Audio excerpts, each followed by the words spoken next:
সৌভাগ্যের ফলে হয়তো আমার ভাগ্যে এই রকম জুটেছে। সংসার, সন্তান আর পরিবার, এ নিয়ে আমার বউয়ের সারাবেলা কাটে। আজ আপনাদের ব্যতিক্রম একটা ঘটনা বলবো। গত 2 বছর আগের কথা। আগেই বলে নেই, আমার শাশুড়ির বয়স 38-এর কাছাকাছি। কিন্তু উনাকে দেখলে এটা মনে হবে না যে উনি 3 সন্তানের জননী। প্রথম বিয়ের 3 থেকে 4 বছর আমি ওনার দিকে কখনো ভালোভাবে তাকাইনি। কিন্তু আমার শ্বশুর মশাই বিদেশ যাওয়ার পর আমি ওনার দিকে একটু একটু ব্যতিক্রম দৃষ্টি দেয়া শুরু করি। এজন্যে যে স্বামী বিদেশে গেলে মহিলারা নাকি অন্য পুরুষের দিকে কিছুটা আসক্ত হয়। আর তাছাড়াও আমার শ্বশুর মশাই যখন বিদেশ চলে যান, তখন আমাকে বলে গিয়েছিল যে বাবা, আমার সংসার, আমার পরিবার আজ থেকে দেখার দায়িত্ব তোমার। ভগবানের চাইলে হয়তো তোমাদের আর আমার মধ্যে দেখা কবে হবে ভগবানে জানে। আমার শ্বশুর মশাই আরও বলে গেলেন যে বাবা রিহান, আমি তো চলে যাচ্ছি, তোমার শাশুড়ি মার দিকে একটু খেয়াল রেখো। আমি তো বাড়িতে থাকব না, মাঝে মাঝে তোমার শাশুড়ি মার একটু খেয়াল রেখো। আমি বললাম, আচ্ছা ঠিক আছে বাবা, আপনি এই বিষয় নিয়ে কোনো চিন্তা করবেন না। তারপর আমার শ্বশুর মশাই বিদেশ চলে গেলেন। যাই হোক, মূল ঘটনায় আসা যাক। গত 2 বছর আগে বর্ষাকালে আমি অফিসের কাজে ঢাকা গিয়েছিলাম। অফিসের কাজ শেষ করে জরুরি কাজে আমার গ্রামের বাড়ি গাইবান্ধা যাচ্ছিলাম। তখন রাত 8:30 বাজে প্রায়। আমার মোবাইলে আমার শাশুড়ির একটি ফোন আসে। রিসিভ করার পর উনি জানতে চাইলেন আমি এখন কোথায়। আমি বললাম, আম্মা, আমি তো গাইবান্ধার কাছাকাছি, বাড়িতে যাচ্ছি, গাড়িতে আছি। উনি বললেন, বাবা, তুমি আমাদের বাড়িতে আসো। সজীবের মানে আমার ছোট শালার শরীর খুব খারাপ, সকালে ডাক্তারের কাছে নিতে হবে। ভাবলাম বাড়িতে তো কেউ নেই, আসলে উনার এ বিপদে আমার থাকা জরুরি। বললাম, ঠিক আছে আম্মা, আমি আসছি। আমার স্ত্রীকে ফোনে ঘটনাটা বললাম এবং বললাম যে তোমাদের বাড়িতে যাচ্ছি আমি, আর মাত্র প্রায় 2-2.5 কিলোমিটার পথ গেলেই তোমাদের বাড়ি চলে যাব। এই বলে আমি আমার বউয়ের ফোন কেটে দিলাম। গাড়ি থেকে নেমে রাত প্রায় 9:20 বেজে গেছে। বর্ষাকাল, তারপর আবারও লোডশেডিং। বাজারে নেমে রিক্সা নিলাম শ্বশুরবাড়ি পর্যন্ত। গিয়ে পৌঁছতে পৌঁছতে রাত প্রায় 11টা বেজে গেছে। শাশুড়ি মা আমাকে দেখে অনেক খুশি হয়েছে। ঘরে গিয়ে দেখি আমার শালার 101 ডিগ্রি জ্বর, ঘুমাচ্ছে। আমার শাশুড়ি মা আমাকে বলল, বাবা, তুমি কাপড় চোপড় পাল্টাও, আমি তোমার খাবার দিচ্ছি। শাশুড়ি মা রান্নাঘরে চলে গেল। আমি হাত মুখ ধুয়ে খাটের উপর বসলাম। ততক্ষণে বিদ্যুৎ আসলো। শাশুড়ি খাবার টেবিলে খাবার দিয়ে আমাকে বললেন, বাবা, তুমি আসো, খাবারটা ঠান্ডা হয়ে যাবে। আমি দ্রুত গেলাম খাবার ঘরে। শাশুড়ি টেবিলের পাশে দাঁড়ানো। আমি খাওয়া শুরু করলাম। উনি বাসার সবার খবর জিজ্ঞেস করছেন। আমি খাচ্ছি এবং উত্তর দিচ্ছি। হঠাৎ আমার চোখ পড়ল শাশুড়ির দিকে। ওহ মা, এত সুন্দর আমার শাশুড়ি, আগে তো দেখিনি। সবুজ রঙের একটা শাড়ি পরেছেন আজ। হঠাৎ বিদ্যুৎ আবার চলে গেল। আমার শাশুড়ি মোমবাতি জ্বালিয়ে টেবিলে আমার পাশে এসে রাখছেন। পেছন থেকে ওনাকে মনে হলো যেন মধ্যবয়সী এক অপরূপ সুন্দরী। উনার চেহারার মধ্যে যেন অন্যরকম একটা মায়া আছে। আহ, এত নাদুস নুদুস, একেবারে উপভোগ করার মতো। তাকে দেখেই আমার মাথাটা নষ্ট হতে থাকল, আর আমার বিশেষটার অবস্থা খারাপ হতে লাগল। মনে মনে ভাবতে লাগলাম কি করে তাকে ভাগে আনা যায়। একটু চোখ থেকে আমি শাশুড়ি মাকে বললাম, আম্মা, কষ্ট করছেন কেন? আমিই তো সব করতে পারবো। আপনি ঘুমিয়ে পড়েন, সমস্যা নেই। আমি খাওয়ার পর ঘুমিয়ে যাব, আপনি ঘুমাতে যান। শাশুড়ি মা মুচকি হাসলেন। না বাবা, তোমাকে কষ্ট করতে হবে না, তুমি খাওয়া দাওয়া শেষ করো, আমি তোমার বিছানা রেডি করে দিচ্ছি। এই বলেই শাশুড়ি মা পাশের রুমে চলে গেলেন, মানে যেখানে আমি ঘুমাবো। হালকা আলোতেই মনে হচ্ছে যেন রাতের অফসারা। তাতে যতই দেখছি তখন আমার অবস্থা আরও খারাপ হতে লাগল। আমার মাথায় তখন পুরা শয়তানি কাজ করছে। শয়তান মনে হয় মাথার উপর পুরোপুরি উঠে বসেছে। রাতের পরিবেশটাও অনেক সুন্দর। একদিকে বর্ষার তুমুল বৃষ্টি শুরু হয়েছে, অন্যদিকে আমার মনে উতাল পাতাল ঢেউ বয়ে যাচ্ছে। আর অপরদিকে আমার শাশুড়ি মাও অনেক দিনে ক্ষুধার্ত। কি করব বুঝতে পারছি না। যাক, খাওয়া দাওয়া শেষ করলাম। বিদ্যুৎ আবার আসলো।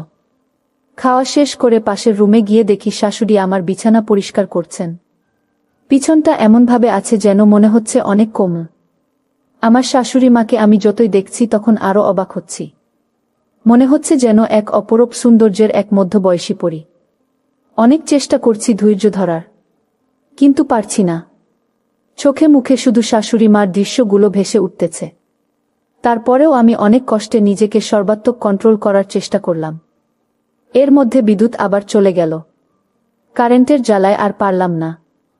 এই যায় এই আসে বলেই উনি খাট থেকে নামছেন মোমবাতির খোঁজে। হঠাৎ অন্ধকারে আমার সাথে ওনার ভিন্ন রকম কিছু হয়ে যায়। আহ, কি ঘ্রাণ! মনে হয় বিদেশি সেন্ট দিয়েছে। আমার শ্বশুর মনে হয় আমার শাশুড়ির জন্য বিদেশি সেন্ট পাঠাইছে। সেন্টের ঘ্রাণে যেন আমার মনের মধ্যে আরও বেশি আকর্ষণ সৃষ্টি হচ্ছে। পাগল করা ঘ্রাণ যেন আমার নাকে সুটসুড়ি দিতে লাগল। উনি পাশের রুমে গিয়ে মোমবাতি জ্বালিয়ে আনলেন। বিছানা রেডি করে দিলেন। রাত প্রায় তখন 12:30 বাজে। তারপর উনি আমাকে বললেন, বাবা, এখন তুমি ঘুমাও।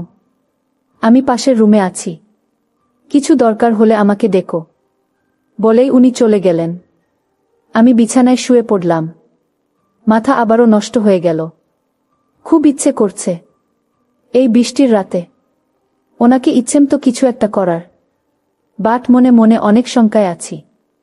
তাছাড়া উনিও তো অনেক দিনের উপোস, বুঝা যাচ্ছে।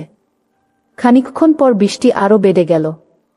আমি অনেক চিন্তা করছি যে কিভাবে ওনাকে আরও একবার কাছে থেকে দেখতে পারি।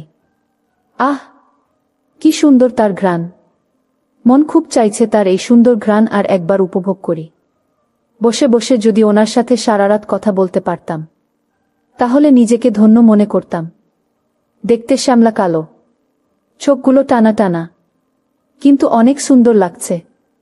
এইয়া বয়সেও আমার শাশুড়ি মাকে দেখতে যে সুন্দর লাগছে, তার সাথে অন্য কিছু হলে না জানি কত আরাম লাগে, কত মজা লাগে। এই ভাবতে ভাবতে আমার বিশেষটার অবস্থা আরও খারাপ হতে লাগল। মাথায় একের পর এক বুদ্ধি আনতে শুরু করলাম। হঠাৎ সিদ্ধান্ত নিয়ে ফেললাম, যেভাবেই হোক ওনাকে আমার আজ চাই। একটু শান্তি দরকার। এই রুম থেকে আস্তে আস্তে ডাকতে লাগলাম, আম্মা কি ঘুমিয়ে গেছেন? আমার শাশুড়ি মা বলল, না বাবা, এখনো তো ঘুমাইনি। কেন, তোমার কিছু লাগবে? আমি বললাম, আম্মা, মাথাটা প্রচণ্ড ব্যথা করছে। টাইগার বাম আছে? হ্যাঁ বাবা, আছে। আমি নিয়ে আসছি। আহ, যেভাবেই হোক শাশুড়িকে আমার বশ করতেই হবে। মনে মনে ভাবলাম, সুযোগটা হাতছাড়া করা যাবে না। তারপর আমার শাশুড়ি মা আমাকে বলল, বাবা, তুমি এতক্ষণ কেন বলনি যে তোমার মাথা ব্যথা করছে? আগেই তো মালিশ করে দিতাম। এই বলে উনি মালিশ করার জন্যে আমার রুমে আসলেন। মশারিটা একটু সরিয়ে আমার খাটের কোনায় বসলেন। তারপর বললেন, দেখি বাবা, মাথাটা সামনে আনো, আমি মালিশ করে দিচ্ছি। আমি বললাম, না আম্মা, আমিই দিতে পারবো। কি বলো? আমি তো তোমার মা, আর তুমি আমার ছেলে। তোমার মাথার হাত দিলে কি সমস্যা আছে? আমি বললাম, না না আম্মা, আপনি কি বলছেন? আপনি 100 বার আমার মাথায় ভোলাতে পারেন। আমি এটা বলতে চাইনি। আমি বলতে চাচ্ছি। তারপর আমার শাশুড়ি মা বলল, না না বাবা, তুমি আমার ছেলে। তোমার শরীর খারাপ, আর তোমার জন্য এইটুকু করতে পারবো না। আমি বললাম, আম্মা, আপনি কেন কষ্ট করতে যাবেন? তারপরও উনি আমার বালিশের পাশে বসে আমার মাথায় মলম দিতে শুরু করলেন। উনি কিছুক্ষণ মলম দেওয়ার পর আমার এত ভালো লাগলো, মনে হলো আমি স্বর্গে আছি। বেশ কিছুক্ষণ মালিশ করার পর আমি ঘুমানোর ভান করলাম। আবার উনি যখন উঠে যেতে চাইলেন, তখন আবার এমন ভান করছি যে আমার মাথার কোনো উপকারই হয়নি। এভাবে কিছুক্ষণ চলার পর দেখলাম আমার শাশুড়ি মার ঘুম ঘুম ভাব হচ্ছে। উনি আমার বালিশের পাশেই হঠাৎ ঘুমিয়ে পড়লেন। আমার এবার সকল স্বপ্ন পূরণ হতে চলল। আর আমি মনে মনে ভাবতে লাগলাম, এটা দেখছি মেঘ না চাইতেই জল। আমিও ঘুমের ভান ধরলাম। কিছুক্ষণ ভান ধরে অন্ধকারে কিছুটা সামলে রাখলাম, যদিও মনে তখন অন্যরকম উতাল পাতাল করছে। খুব ইচ্ছে করছে অন্য কিছু করার, যে কাজটা করলে মনে তৃপ্তি পাই। তারপরও কেন জানি একটু একটু ভয় করছে। আর মনে মনে ভাবছি, এ সুযোগ হয়তো বারবার আসবে না। এখনই কাজে লেগে পড়ার সুবর্ণ সুযোগ। ঘুমের ভান করে আমি তার সাথে অন্যরকম কিছু করার চেষ্টা করলাম। উনি তো প্রচণ্ড ঘুমে মগ্ন। একটু একটু করে আমার তো আগুন জ্বলে উঠতে লাগল। আমি আস্তে আস্তে ওনার সাথে আরও একটু ঘনিষ্ঠ হতে লাগলাম, অনেক আস্তে আস্তে, যেন টের না পায়। খুব সাবধানের সাথে যখন কিছু করার চেষ্টা করছি, তখন আমার মনের ভিতরে আরও ভয় কাজ করছে। মনে মনে ভাবছি, যদি আমার শাশুড়ি মা টের পেয়ে যায়, তাহলে তো হাতে হাড়ি ভেঙে যাবে, আর আমি অনেক লজ্জা পেয়ে যাব। আমি তখনও আমার শাশুড়ি মার সৌন্দর্য মন ভরে দেখতে লাগলাম। ডিম লাইটের আলো মনে হলো যেন সিল্কি মারা আকাশের পরি। আর আমি চুপি চুপি আর একটু ফ্রি হতে লাগলাম। আর তিনি প্রচণ্ড ঘুমের ঘোরে আমার আরও কাছাকাছি চলে এলেন। মন হচ্ছে পুরোপুরি ঘুমেই আছেন। উনি আমার উল্টো দিকে শুয়ে আছেন। আর আমি একটু পেতেই মনে হলো যেন অন্যরকম একটা শান্তি পেলাম। আমি আস্তে আস্তে আবার ওনার আরও কাছে যেতে লাগলাম। আমিও ঘুমের ভান করে অচেতন অবস্থায় ওনার সাথে অন্যরকম একটা ইমেজ পেতে লাগলাম। আর মনের ভিতর থেকে আস্তে আস্তে ভয়গুলো দূর হতে লাগল। এক পর্যায়ে ঘুমের গড়ে আরও বেশি এলোপাতারি হতে লাগল। হঠাৎ উনি টের পেয়ে উঠে বসতে চাইলেন। আমি তখন আরও ঘুমের ভান ধরলাম। ওমা একটু পর দেখি আমার শাশুড়ি মাও আমার সাথে এই রকম আচরণ করছে। তখনও আমি ঘুমের ভান ধরে রইলাম। যখন দেখলাম আমার শাশুড়ি মার অবস্থা আরও বেশি খারাপ হতে লাগল, তখন আমি আর চুপ করে থাকতে পারলাম না। কিছুক্ষণের জন্য ভুল গেলাম আমাদের দুনিয়াবির সম্পর্ক। তখন আমার কাছে মনে হলো আমি আর উনি মনে হয় স্বপ্নে কোনো এক সুখের রাজ্যে হারিয়ে গেছি। এইভাবে প্রায় সেই রাতে 4 বার অপ্রত্যাশিত কিছু হওয়ার পর আমরা উভয়েই ক্লান্ত হয়ে পড়লাম। দুজনেই চরম শান্তি অনুভব করলাম। তারপর শান্তির একটা ঘুম দিলাম। বন্ধুরা, আমার শাশুড়ি মার সাথে রাতে যা হয়েছে তা অনাকাঙ্ক্ষিত। তখন হয়তো আমার মাথায় বড় ধরনের কোনো ভূত চেপে বসেছিল। সকালে ঘুম থেকে উঠে যখন আমার অবস্থা স্বাভাবিক মনে হলো না, তখন বুঝতে পারলাম রাতে হয়তো আমার সাথে কারো কিছু হয়েছে। একটু মনে করে বুঝতে পারলাম, যার সাথে হয়েছে সে আর কেউ নয়, সে আমার নিজের শাশুড়ি মা। তাই ঘুম থেকে উঠে উনার রুমে যেতেই উনি খানিকটা লজ্জা পেলেন। আমিও রুম থেকে বের হয়ে তখন একটু একা একা চিন্তা করতে লাগলাম। আর আমার নিজের কাছেই খারাপ লেগেছিল। সহ্য করতে না পেরে আমি আমার শাশুড়ি মার কাছে ক্ষমা চাইতে লাগলাম। আমি বললাম, আম্মা, রাতে অচেতন অবস্থায় ঘুমের ঘরে হয়তো আপনার সাথে আমার ভুল কিছু হয়ে গেছে। আপনি আমায় ক্ষমা করে দেন। আর কোনো দিন এমন হবে না। তারপর শাশুড়ি মা আমাকে বলল, না না বাবা, কি বলছো? তোমার কোনো ভুল হয় নাই। তুমি তো আর জেনে বুঝে করছো না। আর তাছাড়া আমার তো ভালোই লেগেছিল। তারপর আমার শাশুড়ি মা একটা মুচকি হাসি দিয়ে বলল, বাবা, তুমি চাইলে সারা জীবন আমার সাথে এইভাবে ফ্রি থাকতে পারো। রাত্রে তোমার আচরণে আমি অনেক খুশি এবং অনেক সুখ পেয়েছিলাম। তুমি যা করেছো ঠিক করেছো, এতে আমার কোনো সমস্যা নাই। আসলে তোমার সুর অনেক দিন ধরে বাড়িতে থাকে না। আমারও একটু আধটু মন চায় বাবা, কিন্তু লোক লজ্জার ভয়ে আমি মন চাইলেও দূরে কোথাও যাই না। এই বলে শাশুড়ি মা রুমে চলে গেল। আমি মনে মনে বললাম, আরে বাবা, এত মেঘ না চাইতেই জল। কোনো দিন তো ভাবতেই পারি নাই যে আমার শাশুড়ি মা এত সহজে আমার ভাগে চলে আসবে। একটু পরেই আমার শালা শালিরাও এসে হাজির। তখন আমি তাদের সাথে বিভিন্ন বিষয় নিয়ে কথা বলা শুরু করলাম। আমার শালা এখন আর ততটা অসুস্থ নয়। শালা শালিও তারা স্কুলে চলে গেছে। শাশুড়ি পাশের রুমে যাচ্ছে। উনি গোসল করে পবিত্র হয়ে এসেছেন। গোসল করে এসে আমাদেরকে নাস্তা বানিয়ে দিলেন। আমি নাস্তা করে আমার বাড়ির উদ্দেশ্যে রওনা দিব। ঠিক এমন সময় আমার শাশুড়ি মা আমাকে বলল, বাবা অনিল, আবার যখনই তোমার মধু খেতে মন চায় তখনই আমাদের বাড়িতে চলে এসো। আমি তখন শাশুড়ি মাকে দেখে একটা মুচকি হাসি দিয়ে বাড়ি থেকে বের হয়ে চলে আসলাম।